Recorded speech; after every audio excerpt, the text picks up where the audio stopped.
Husband ഇത്തവണ അബ്രോഡിൽ നിന്ന് വന്നപ്പം കാര്യമായിട്ട് എവിടെയും പോകാൻ പറ്റിയില്ല.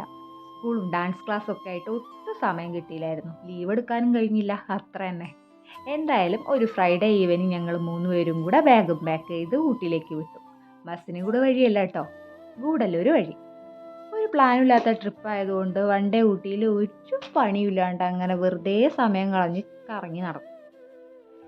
അങ്ങനെ ഞങ്ങൾ കേരളം വിട്ടു, തമിഴ്നാട് വിട്ടു, കർണാടക വരെ എത്തി. പോകുന്ന വഴിക്ക് നല്ല അടിപൊളി മല്ലികത്തോട്ടും സൂര്യകാന്തി തോട്ടമൊക്കെ വിസിറ്റ് ചെയ്ത് കുറച്ച് ഫോട്ടോസും വീഡിയോസൊക്കെ എടുത്തു. പിന്നെ ഞങ്ങൾ സൗത്ത് ഇന്ത്യയിലെ പ്രധാന വൈൽഡ് ലൈഫ് ടൂറിസം ഫോറസ്റ്റുകളിലൊന്നായ ബന്ദിപ്പൂരിലേക്കായിരുന്നു നെക്സ്റ്റ് യാത്ര. ഞാൻ ഫസ്റ്റ് ടൈമാണ് ബന്ദിപ്പൂർ ഫോറസ്റ്റ് വഴി ട്രാവൽ ചെയ്യുന്നത്. നല്ലൊരു എക്സ്പീരിയൻസ് ആയിരുന്നു. I am so happy.